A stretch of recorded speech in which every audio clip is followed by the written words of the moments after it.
हजरत अबू हुरैरा रज़ियल्लाहु ताला अन्हु फरमाते हैं कि नबी अकरम सल्लल्लाहु अलैहि वसल्लम ने फरमाया, अल ईमानु बिज़उन व सबऊन शुअबतन, ईमान की 70 से ज्यादा शाखाएं हैं। अल ईमानु बिज़उन व सबऊन शुअबतन, ईमान की 70 से ज्यादा ब्रांचेज हैं। 70 का लफ्ज से मुराद 70 गिनती नहीं है, क्वांटिटी मुराद नहीं है कि 70 से ज्यादा शाखाएं हैं, बल्कि यहां उससे मुराद यह है कि ईमान की बहुत सारी शाखाएं हैं, ईमान की बहुत से शोबे। ऐसी कच्चे फर्श पर, कच्ची जमीन के ऊपर खजूर के पत्तों की चटाई बिछाकर उसी के ऊपर बैठे हुए हैं। वो लौटकर सहाबा के पास आया और कहने लगा कि तुमने किस आदमी के पास मुझे भेजा है? मुझे किसी मामूली आदमी से नहीं, मुझे तुम्हारे नबी जनाब मोहम्मद रसूलुल्लाह सल्लल्लाहु अलैहि वसल्लम से मिलना है। फरमाया, भाई उस खेमे में मोहम्मद रसूलुल्लाह ही हैं, जाओ मिलो।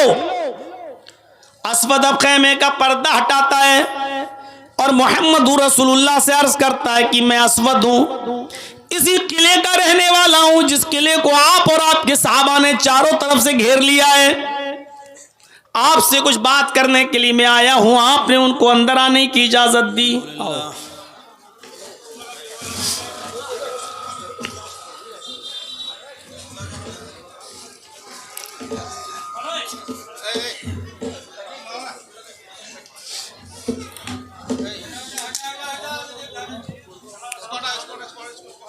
अल्हम्दुलिल्लाहि नहमदुहु व नस्तईनुहु व नस्तगफिरुह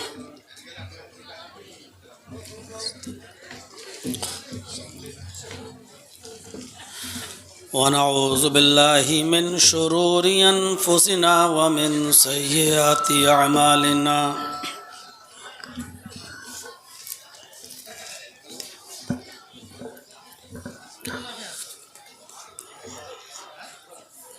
मन यहदिहिल्लाहु फला मुज़िल्ल लहु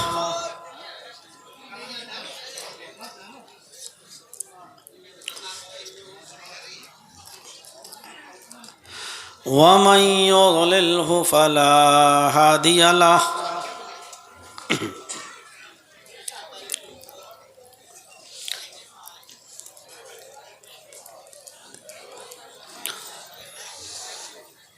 व अशहदु अल्ला इलाहा इल्लल्लाह वहदहु ला शरीक लहु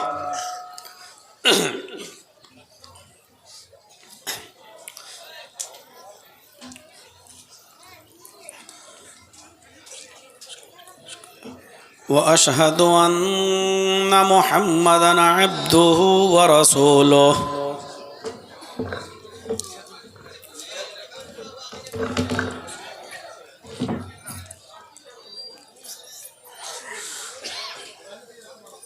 अम्मा बाद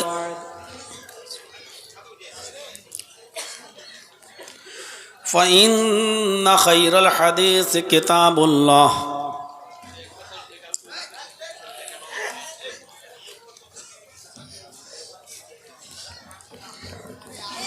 व खैरल हदी हदी मुहम्मदिन सल्लल्लाहु अलैहि वसल्लम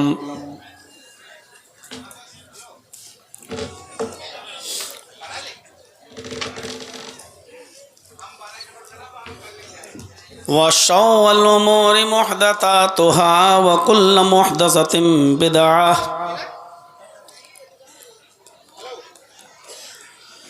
व कुल्लु बिदअतिन ज़लालह व कुल्लु ज़लालतिन फिन्नार।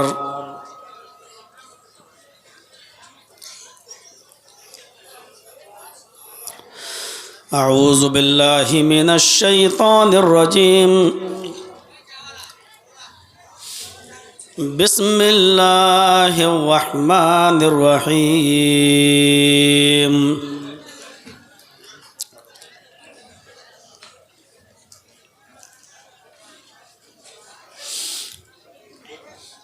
इल्लल्लज़ीना आमनू व अमिलुस्सॉलिहाति फलहुम अज्रुन गैरु ममनून।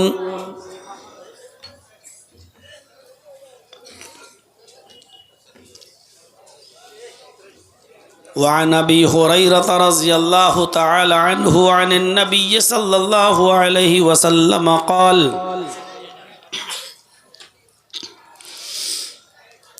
अल ईमानु बिज़उन व सबऊन शुअबह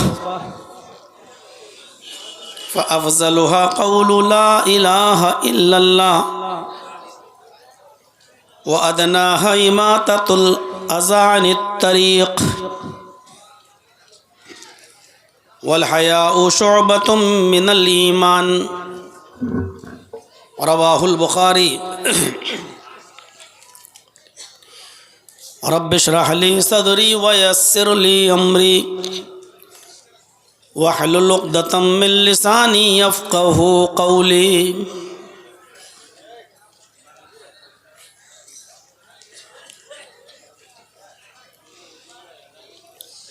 मुअज़्ज़ज़ व मुअक्कर उलमाए किराम,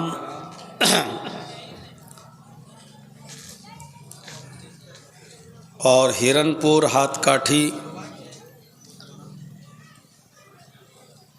उसके अतराफ़ व अकनाफ से आए हुए मुअज़्ज़ज़ सामीन हज़रात, पर्दा नशीन इस्लामी ख़वातीन, माँ और बहनों, कौम व मिल्लत के लायक वर नौजवानों, अज़ीज़ बच्चों,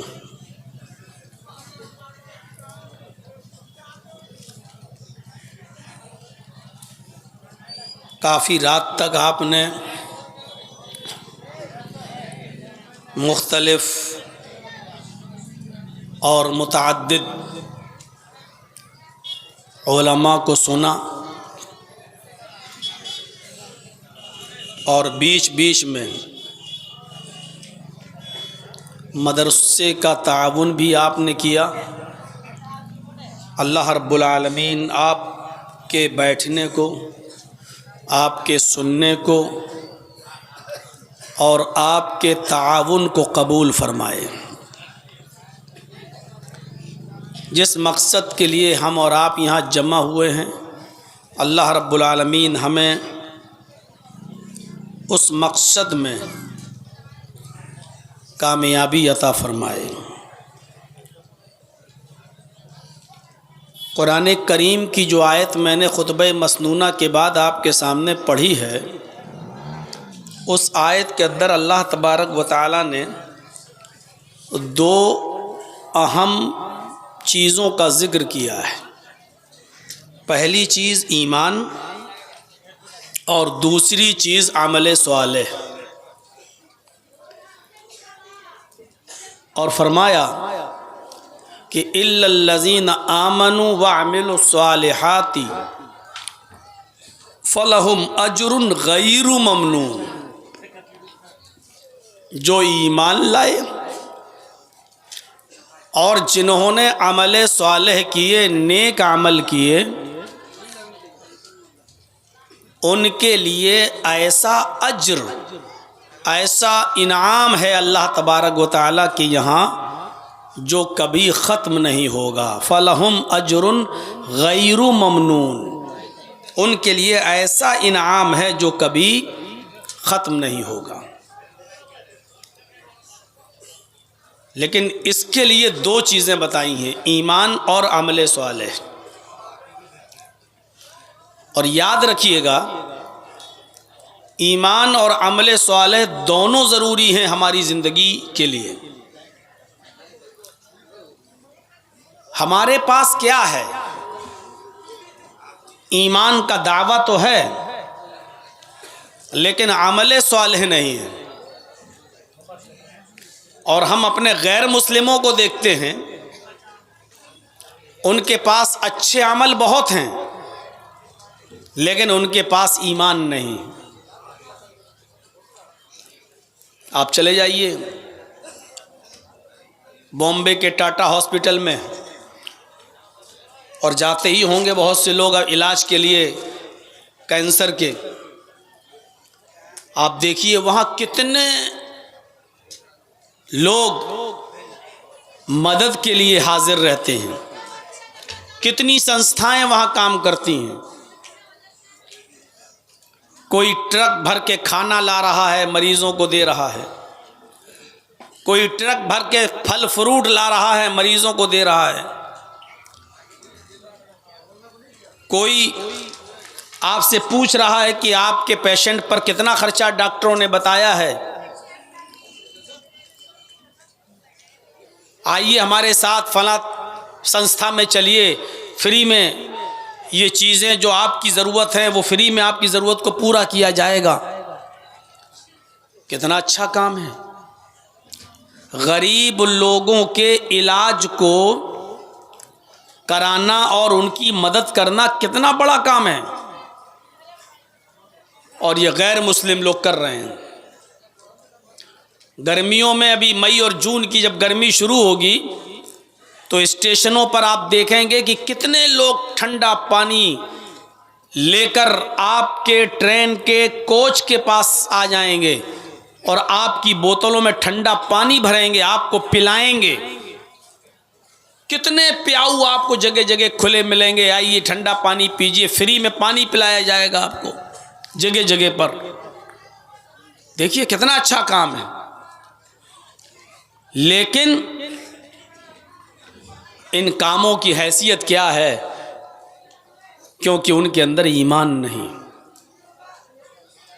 आज हमारे अंदर ईमान है लेकिन अमल सालेह नहीं है। अभी रमज़ान का महीना आने वाला है, एक आदमी 10-10, 20-20, 50-50 लोगों को रोज़ा इफ्तार कराएगा और उसकी वीडियो बनाएगा, फ़ोटो वीडियो बना के बाकायदा फेसबुक पर डाली जाएगी, व्हाट्सएप ग्रुप पे डाली जाएगी, ये दिखाने के लिए कि देखो हमने कितने लोगों को अपने घर में बिठा के रोज़ा इफ्तार कराया। ख़ास तौर पर प्लेटों की फ़ोटो ली जाएगी, देखिए हमने रोज़ादार लोगों को क्या क्या खिलाया।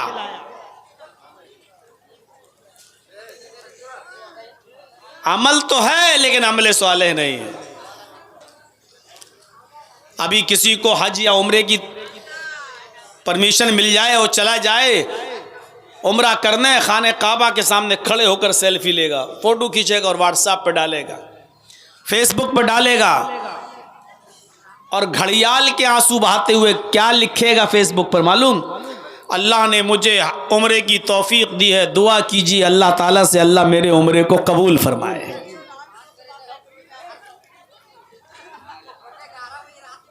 और मकसद क्या है कि हम सेल्फी लेकर ये दिखाएं लोगों को कि देखो मैं खाने काबा में खड़ा हूं, देखिए एहराम पहने हुए हूं, देखिए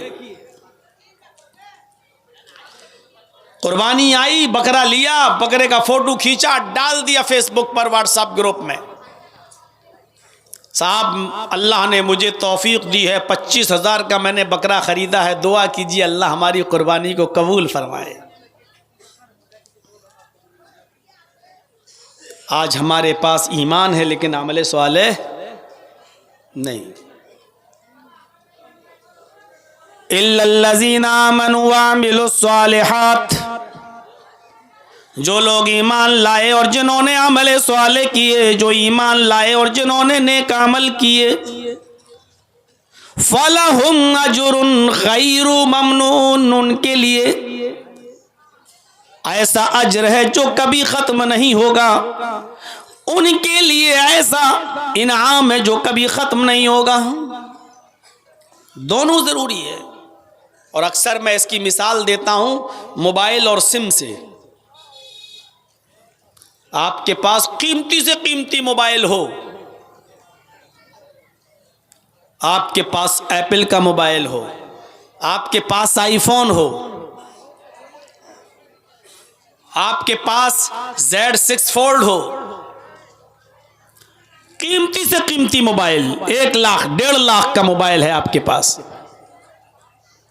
खरीद के लाइए आज और लगाइए कान में और बोलिए हेलो हेलो। अरे साहब ये तो आवाज़ ही नहीं जा रही है, मेरी तो बात ही नहीं हो पाएगी। अरे मैंने तो मोबाइल बात करने के लिए ख़रीदा था, कीमती मोबाइल, लेकिन बेकार है उस वक्त तक जब तक कि आप उसमें सिम नहीं डालेंगे। बगैर सिम के मोबाइल चल जाएगा? कीमती मोबाइल, लेकिन जब तक उसमें सिम नहीं पड़ी होगी, आप अपने भाई से, आप अपने बाप से, आप Delhi, Kolkata, Bombay, Madras, Saudi, Kuwait, Dubai, Qatar, Bahrain नहीं बात कर पाएंगे। और आपके पास अगर सिम है, किसी भी कंपनी की ले लो, और उसमें अच्छा खासा बैलेंस भी डाल दो, 10,000, 20,000, 50,000 का बैलेंस भी पड़ा हुआ है उसमें, और उस सिम को लेकर कान में लगा के कहो हेलो हेलो, वो सिम भी बेकार है, किसी काम की नहीं। आप कहिए साहब मैंने तो इसमें बैलेंस भी बढ़वा लिया है, फिर क्यों नहीं बात हो रही है? नहीं बात होगी। 1 लाख रुपए का बैलेंस डाल दो, सिम बेकार। क्यों? क्योंकि वो मोबाइल में नहीं पड़ी हुई है, बाहर रहेगी, बेकार। जब उस सिम को मोबाइल में डाल दोगे तो वो सिम अपना काम करेगी। तो जिस तरह मोबाइल के लिए सिम जरूरी है और सिम कार्ड के लिए मोबाइल जरूरी है, उसी तरीके से ईमान के बाद अमले स्वाले जरूरी है, और अमले स्वाले के लिए ईमान जरूरी है।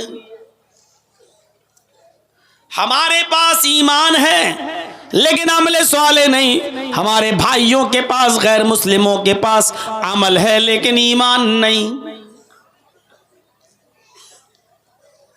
मेरे भाइयों, जो चीजें हमें खसारे से और नुकसान से बचाती हैं उनमें ईमान और अमले स्वाले भी है।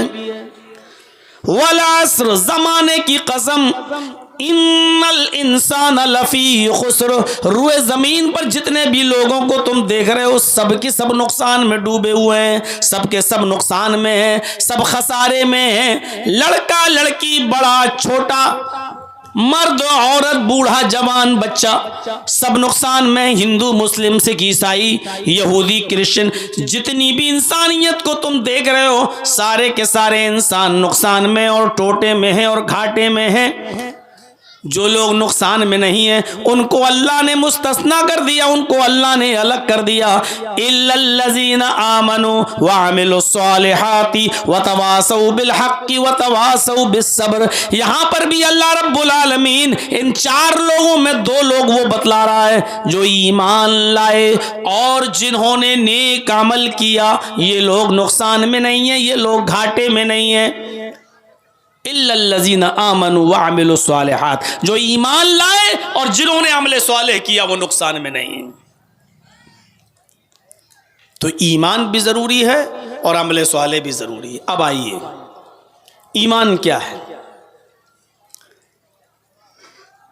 ईमान के बहुत से दर्जे हैं, ईमान की बहुत सी शाखाएं हैं, ईमान के बहुत से शोबे हैं, और मैं हर एक शोबे पर नहीं चल सकता। सारी ईमान के सारे शोबे आपको 1.5-2 घंटे की तकरीर में नहीं बताए जा सकते। इसलिए मैंने जो हदीस अभी आपके सामने पढ़ी है उस हदीस के अंदर ईमान के 3 शोबों का, ईमान की 3 ब्रांचेस का, ईमान की 3 शाखाओं का जिक्र हुआ है। उन्हीं 3 शाखाओं का जिक्र आज मैं करूंगा और ये बताऊंगा कि ये ईमान का हिस्सा है। वो क्या है 3 चीजें? वअन अबी हुरैरा रज़ियल्लाहु तआला अन्हु अन नबी सल्लल्लाहु अलैहि वसल्लम क़ाल, हजरत अबू हुरैरा रज़ियल्लाहु तआला अन्हु फरमाते हैं, हजरत अबू हुरैरा रज़ियल्लाहु तआला अन्हु फरमाते हैं कि नबी अकरम सल्लल्लाहु अलैहि वसल्लम ने फरमाया, अल ईमानु बिज़उन व सबऊन शुअबतन, ईमान की 70 से ज्यादा शाखाएं हैं। अल ईमानु बिज़उन व सबऊन शुअबतन, ईमान की 70 से ज्यादा ब्रांचेज हैं। 70 का लफ्ज से मुराद 70 गिनती नहीं है, क्वांटिटी मुराद नहीं है कि 70 से ज्यादा शाखाएं हैं, बल्कि यहां उससे मुराद यह है कि ईमान की बहुत सारी शाखाएं हैं, ईमान की बहुत से शोबे हैं। कभी कभी हम लोग भी अपनी मादरी जबान में बोलते हैं, ए सुधर जाओ, और फिर देखा कि नहीं सुधर रहा है कोई आदमी कि मान जाओ अपनी हरकत से 50 जूते लगाऊंगा तुम्हें। तो ये 50 जूते लगाने का मतलब ये नहीं है कि हम गिन के 50 जूते तुम्हें लगाएंगे, बल्कि इसका मतलब ये है कि हम सख्त सजा देंगे तुम्हें, हम बहुत ज़्यादा मारेंगे तुम्हें, बहुत ज़्यादा पीटेंगे तुम्हें हम। तो यहाँ 70 से ज़्यादा की जो गिनती बताई गई है उसका मतलब भी यही है कि हम ईमान के बहुत ज़्यादा ब्रांचेस हैं, ईमान की बहुत ज़्यादा शाखाएं हैं, उनमें 3 शाखाओं का जिक्र किया है अल्लाह के रसूल ने। पहली शाख, पहली ब्रांच, पहला शोबा और पहला दर्जा, और वो दर्जा सबसे अफजल है, वो क्या है? फ़अफ़ज़लुहा क़ौलु ला इलाहा इल्लल्लाह। ईमान का पहला दर्जा, ईमान की पहली शाख, ईमान का पहला शोबा ला इलाहा इल्लल्लाह कहना है, ला इलाहा इल्लल्लाह का कहना। व अदनाहा इमाततुल अज़ा अनित तरीक़। ईमान का दूसरा शोबा, ईमान की सबसे निचली शाख, ये तो सबसे अफजल शाख हो गई ला इलाहा इल्लल्लाह। सबसे कमतर दर्जा इमाततुल अज़ा अनित तरीक़, रास्ते से तकलीफ दे चीज को हटा देना, रास्ते से तकलीफ देने वाली चीज पड़ी हो उसको दूर कर देना। और ईमान का एक और दर्जा जो बताया इस हदीस के अंदर वो है वल हयाउ शुअबतुम मिनल ईमान। हया, शर्म व हया, ये ईमान का तीसरा दर्जा। फरमाया ये भी ईमान का एक शोबा, एक शाख है। वल हयाउ शुअबतुम मिनल ईमान, शर्म व हया भी ईमान का एक दर्जा है। अब सुनिए, 3 चीजों ही की वजाहत आज होगी। पहली चीज फ़अफ़ज़लुहा क़ौलु ला इलाहा इल्लल्लाह, सबसे अफजल दर्जा ईमान का ला इलाहा इल्लल्लाह कहना है। अब ला इलाहा इल्लल्लाह कहने में क्या लग रहा है? ला इलाहा इल्लल्लाह लो बस सबसे अफजल ईमान मिल गया, सबसे अफजल और आला दर्जा हासिल हो गया? नहीं। ला इलाहा इल्लल्लाह कहने का मतलब यह है कि ला इलाहा इल्लल्लाह अपने अंदर जो तकाजे रखता है, आपसे जो मुतालबात है इसके, उसको पूरा करना, यह है ला इलाहा इल्लल्लाह कहने का मतलब। देखिए, ला इलाहा इल्लल्लाह इसका माना क्या हुआ? ला माबूद इल्लल्लाह। ला इलाहा इल्लल्लाह इसका तकाजा क्या है? ला मसजूद इल्लल्लाह। ला इलाहा इल्लल्लाह इसका माना क्या है? ला मौजूद इल्लल्लाह। समझ रहे हैं? ला इलाहा इल्लल्लाह यानी ला माबूदा इल्लल्लाह, अल्लाह के अलावा कोई माबूद नहीं है, ये मानो। ला इलाहा इल्लल्लाह यानी ला मसजूदा इल्लल्लाह, अल्लाह के अलावा कोई सजदा किसी के लिए जायज नहीं है, अल्लाह ही मसजूद है, उसी को सजदा होगा, किसी और को सजदा नहीं होगा। ला इलाहा इल्लल्लाह का माना क्या है? ला मौजूद इल्लल्लाह यानी अपने इल्म के एतबार से अल्लाह ही मौजूद है, इल्म के एतबार से, अपने वजूद के एतबार से नहीं। लोग, बहुत से लोग अकीदा रखते हैं अल्लाह हर जगह मौजूद है, यह अकीदा ही गलत है। अल्लाह हर जगह नहीं, अल्लाह का इल्म हर जगह है। अल्लाह समंदर में नहीं है लेकिन अल्लाह का इल्म समंदर में है, यानी अल्लाह समंदर में नहीं है लेकिन अल्लाह को मालूम है कि समंदर के अंदर कितनी मछलियां हैं, अल्लाह को मालूम है कि इस मछली के पेट में कितने अंडे हैं। मेरे भाइयों, इसी तरीके से अल्लाह नालियों में नहीं है लेकिन नालियों में क्या पड़ा है ये अल्लाह को मालूम है। अल्लाह लैट्रीन में नहीं है लेकिन अल्लाह को मालूम है कि लैट्रीन के अंदर क्या है। तो अल्लाह हर जगह मौजूद नहीं लेकिन अल्लाह का इल्म हर जगह मौजूद है, यह अकीदा रखना। मेरे भाइयों, ला इलाहा इल्लल्लाह यानी अल्लाह के अलावा कोई तवक्कुल और भरोसे के लायक नहीं है। अल्लाह ही की जात है कि जिसके ऊपर भरोसा और तवक्कुल किया जाए, यह है ला इलाहा इल्लल्लाह का माना और ला इलाहा इल्लल्लाह का मफहूम। इस तकाजे को पूरा करना यह आला दर्जे का ईमान है। एक और चीज याद रखिएगा, ला इलाहा इल्लल्लाह यही वो कलमा है जो अपने पढ़ने वाले को जन्नती बना देता है, और इस जुमले को पढ़े बगैर अगर कोई आदमी इस दुनिया से रुखसत हो गया और मर गया तो वो जहन्नमी हो जाता है। एक इंसान, एक अगर कलमा ना पढ़ता तो जहन्नम में जाता, कलमा पढ़ लिया तो कहाँ गया? जन्नत के अंदर चला गया।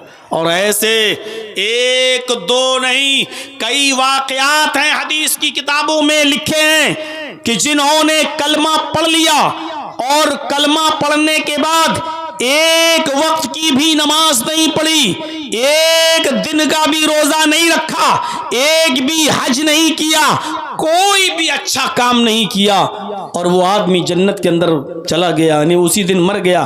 कलमा पढ़ते ही उसका इंतकाल हो गया। इंतकाल कलमा पढ़ने के बाद नमाज का वक्त ही नहीं आया कि वो नमाज पढ़ लेता, रमज़ान का महीना भी नहीं आया कि वो रोज़ा रख लेता, हज का सीज़न भी नहीं आया कि वो हज कर लेता। जिंदगी भर गुनाह करता रहा, कलमा पढ़ा मेरे भाई और इस्लाम का मुस्तहिक हो गया, इसलिए कि उसको नमाज का मौका ही नहीं मिला, रोजा रखने का टाइम ही नहीं मिला। आइए मैं आपको एक वाक़े की तरफ लेके चलना चाहता हूं। सही बुखारी के अंदर वो वाक़या दर्ज है, जब अल्लाह के नबी जनाब मोहम्मद रसूलुल्लाह सल्लल्लाहु अलैहि वसल्लम ने खैबर का मुहासरा कर लिया। खैबर एक किला था, उस किले के अंदर यहूदी रहा करते थे। जब मोहम्मद रसूलुल्लाह सल्लल्लाहु अलैहि वसल्लम ने खैबर का मुहासरा कर लिया और चारों तरफ से आप और आपके सहाबा ने खैबर को घेर लिया, उस वक्त खैबर का एक यहूदी जो बकरियों का चराने वाला था, वो किसी जंगल में बकरियों को चराने के लिए गया हुआ था, जिसका नाम असवद था। उसका नाम असवद था। वो बकरियों को चराने के लिए गया हुआ था। जब वो बकरियां लेकर आया तो उसने क्या देखा? उसने देखा कि चारों तरफ से खैबर को घेर लिया गया है। मोहम्मद और उसके साथियों ने खैबर को, इस किले को चारों तरफ से घेर लिया है। तो सहाबा से पूछने लगा कि तुम्हारे नबी कहाँ हैं? मोहम्मद रसूलुल्लाह सल्लल्लाहु अलैहि वसल्लम। वो यहूदी असवद पूछ रहा है। सहाबा ने कहा कि वो खेमा लगा हुआ है, पर्दा देख रहे हो ना, उस पर्दे को हटाना, तुम्हें मोहम्मद रसूलुल्लाह दिख जाएंगे। उसके जहन में ये तसव्वुर था कि मोहम्मद रसूलुल्लाह जिनके सहाबा बहुत इज्जत करते हैं, कई कई बॉडीगार्ड होंगे मोहम्मद रसूलुल्लाह के पास, एक आला कालीन बिछी होगी, बड़ी इज्जत के साथ बैठे होंगे, चारों तरफ उनके बॉडीगार्ड होंगे। असवद यही तसव्वुर करता था कि मोहम्मद रसूलुल्लाह सल्लल्लाहु अलैहि वसल्लम की कैफियत यही होगी। जब वो खेमे की तरफ आगे बढ़ता है, जब वो आगे की तरफ जाता है और पर्दा हटाता है, पर्दा हटाता है तो क्या देखता है कि मोहम्मद रसूलुल्लाह सल्लल्लाहु अलैहि वसल्लम कच्ची जमीन पर एक चटाई बिछाकर उसी के ऊपर बैठे हुए हैं। कच्ची जमीन पर, जैसे यही आप लोगों की जो कच्ची जमीन है, ऐसी कच्चे फर्श पर, कच्ची जमीन के ऊपर खजूर के पत्तों की चटाई बिछाकर उसी के ऊपर बैठे हुए हैं। वो लौटकर सहाबा के पास आया और कहने लगा कि तुमने किस आदमी के पास मुझे भेजा है? मुझे किसी मामूली आदमी से नहीं, मुझे तुम्हारे नबी जनाब मोहम्मद रसूलुल्लाह सल्लल्लाहु अलैहि वसल्लम से मिलना है। फरमाया भाई उस खेमे में मोहम्मद रसूलुल्लाह ही हैं, जाओ मिलो। असवद अब खेमे का पर्दा हटाता है और मोहम्मद रसूलुल्लाह से अर्ज करता है कि मैं असवद हूं, इसी किले का रहने वाला हूं जिस किले को आप और आपके सहाबा ने चारों तरफ से घेर लिया है। आपसे कुछ बात करने के लिए मैं आया हूं, आपने उनको अंदर आने की इजाजत दी, आओ। जब अंदर गए, असवद जब अंदर गया तो अल्लाह के नबी ने उसको कहा बैठ जाओ चटाई पर। जब वो बैठ गया तो आपने कहा बताओ असवद कैसे आना हुआ तुम्हारा? कहा कि मैं क्या हकीकत में मोहम्मद रसूलुल्लाह से मिल रहा हूं? फरमाया जी मैं ही मोहम्मद हूं। अब्दुल्ला का बेटा हूं और अल्लाह का रसूल हूं, लिहाजा मैं ही मोहम्मद इब्ने अब्दुल्ला हूं और मैं मोहम्मदुर रसूलुल्लाह भी हूं। कहा कि आपकी दावत क्या है, किस चीज का पैगाम देते हैं आप, आपकी तालीम क्या है, आपका मिशन क्या है, आपकी दावत क्या है। आपने फरमाया बहुत छोटी सी, और वो दावत है कुल ला इलाहा इल्लल्लाह। वो दावत ये है कि तुम अपनी जबान से कह दो अल्लाह के अलावा हमारा कोई माबूद नहीं, तुम कह दो ला इलाहा इल्लल्लाह, बस यही हमारी दावत है, ला इलाहा इल्लल्लाह की तरफ लोगों को बुलाना। वो अस्वद था, यहूदी था, गरचे काफिर था, लेकिन जानता था कि अगर ला इलाहा इल्लल्लाह मुहम्मदुर रसूलुल्लाह कहलवा रहे हैं तो ये कोई मामूली बात नहीं है। ला इलाहा इल्लल्लाह कहने के बाद हमें क्या क्या छोड़ना पड़ेगा वो जानता था। आज हम मुसलमान हैं, नहीं जानते। हम ला इलाहा इल्लल्लाह भी पढ़ रहे हैं, तावीज़ और गंडा भी गले में लटकाए हुए हैं। हम ला इलाहा इल्लल्लाह भी पढ़ रहे हैं और मज़ारों पे जा जा के चादर भी चढ़ा रहे हैं। हम ला इलाहा इल्लल्लाह भी पढ़ रहे हैं और बाबाओं के दरबार पे जाके तेरे दर पे आया हूं तो झोला झोली भर के जाऊंगा, इस तरीके के नारे भी लगा रहे हैं। हम ला इलाहा इल्लल्लाह पढ़ रहे हैं और जाकर तबर्रुक भी हासिल कर रहे हैं। मेरे प्यारे साथियों, वो यहूदी था, अस्वद काफिर था, लेकिन जानता था कि ला इलाहा इल्लल्लाह अगर पढ़ लेंगे तो हमें क्या क्या छोड़ना पड़ेगा। खाए मोहम्मद इब्ने अब्दुल्लाह, इस दावत पर अगर मैंने अमल कर लिया तो क्या मिलेगा। आपने फरमाया सारे गुनाह माफ कर दिए जाएंगे और इस कलमे को पढ़ने के बाद, इसके तकाजों को पूरा करने के बाद अल्लाह जन्नत में दाखिल कर देगा। उसने फिर पूछा अगर मैं ये कलमा ना पढ़ूं, अगर मैं ला इलाहा इल्लल्लाह ना मानूं तो क्या होगा। फरमाया कि फिर अल्लाह जहन्नम में दाखिल करेगा और मुशरिक की कोई बख्शिश व मगफिरत नहीं।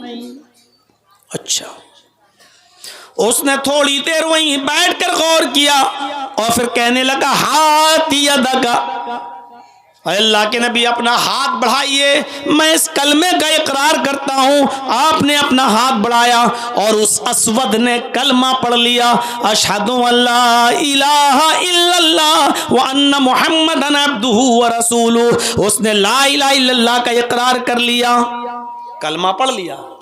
अब कलमा पढ़ने के बाद कहता है अरे अल्लाह के नबी अब काम क्या है मेरा, अभी तक तो मैं यहूदियों की बकरियां चराता हूं, अब काम बताओ मेरा।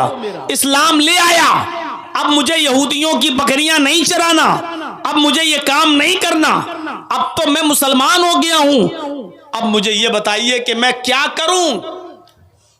आपने फरमाया अस्वद इस वक्त नमाज का टाइम नहीं है कि मैं तुमसे कहूं कि नमाज पढ़ो, रमजान का महीना नहीं कि मैं तुमसे कहूं रोजा रखो, हज का महीना नहीं कि मैं तुमसे कहूं हज करने जाओ, इस वक्त कुछ नहीं है। हाँ, फला बस्ती में जाओ, लोग जिहाद कर रहे हैं, हमारे सहाबा काफिरों से लड़ रहे हैं, हमने उनको भेजा है, तुम भी जाओ और जिहाद में शामिल हो जाओ। उसने तलवार ली, कहा ठीक है मैं जाता हूं। आए अल्लाह के नबी अगर मैं मैदान जिहाद में गया, अगर मैं जिंदा वापस आ गया तो फरमाया गाजी कहलाओगे। कहा अल्लाह के नबी अगर मैदान जिहाद में गया और मार डाला गया, कत्ल कर दिया गया तो आपने फरमाया लकल जन्नह, फिर तेरे लिए जन्नत है। कहा ठीक है मैं जा रहा हूं, इन बकरियों का क्या करूं। आपने फरमाया ये बकरियां तुम चराते हो। बोले जी। किसकी है। यहूदियों की हैं। फरमाया यहूदियों की बकरियां हैं और इन बकरी और किले का तो आपने मुहासरा कर लिया, घेर लिया है। अल्लाह के नबी कहते हैं अगर इन बकरियों को उनके मालिकों के हवाले तुमने नहीं किया तो फिर जिहाद भी तुम्हारा बेकार है। इतना बड़ा काम जिहाद का, लेकिन बेकार। अगर लोगों की अमानतें तुमने वापस नहीं की, अमानत में खयानत करके अगर जिहाद लड़ोगे तो जिहाद का सवाब नहीं मिलेगा। सारी इबादत अमल बेकार हो जाएगा तुम्हारा। इन बकरियों को उनके मालिकों के हवाले कर दो। फरमाया अल्लाह के नबी थोड़ी देर के लिए खैबर का दरवाजा खोल दीजिए। अच्छा फिर कहा इन बकरियों को हम खैबर के दरवाजे के अंदर दाखिल कर देते हैं और वहां से ये बकरियां अपने अपने घरों में चली जाएंगी। हम जब भी बकरियां चरा के आते हैं हम खैबर के दरवाजे तक बकरियों को लाते हैं और बकरियां वहां से अपने अपने घर खुद ही चली जाती हैं। आपने फरमाया अच्छा। तो आपने एक सहाबी से कहा जाओ और इनकी बकरियों को खैबर के दरवाजे तक छोड़ दो, असवद को भी साथ ले जाओ। असवद साथ गया, असवद साथ में गया और बकरियों को दरवाजे तक छोड़ दिया। बकरियां वहां से अपने अपने मालिकों के घर चली गईं और असवद तलवार उठाकर मैदान जंग में चला गया, जिहाद किया, थोड़ी देर लड़ा, एक दो काफिरों को मारा भी, कत्ल भी किया और बिलाखिर मैदान जंग में कत्ल कर दिया गया। असवद की गर्दन पर भी तलवार चल गई, असवद भी शहीद हो गए। सहाबा किराम जो वहां लड़ रहे थे उनको मालूम ही नहीं ये कौन है। आया, लड़ा, कत्ल हो गया, हमारी तरफ से लड़ रहा था, काफिरों को मार रहा था, लेकिन हम तो जानते नहीं कि ये कौन आदमी है। अल्लाह के नबी को बुलाया गया। अल्लाह के रसूल सल्लल्लाहु अलैहि वसल्लम ने असवद की जब शक्ल देखी तो सहाबा से कहा चौंको नहीं, ये वो शख्स है जो आज ही ईमान लाया, ये वो शख्स है जिसने आज ही कलमा पढ़ा, अशहदु अल्ला इलाहा इल्लल्लाह। आए मेरे साथियों, ये पहला वो शख्स है जिसने एक भी वक्त की नमाज नहीं पढ़ी, ये पहला वो आदमी है जिसने एक भी रोजा नहीं रखा, ये पहला वो शख्स है जिसने एक भी हज नहीं किया, जिसने इस्लाम कबूल करने के बाद डायरेक्ट मैदान जिहाद में कूद गया और शहीद कर दिया गया। ये पहला वो शख्स है जो आज इस्लाम लाया और कलमा पढ़ने के बाद शहीद हो गया। ये पहला वो शख्स है जिसको अल्लाह ने बगैर नमाज पढ़े और बगैर रोजा रखे इसको जन्नत में दाखिल कर दिया।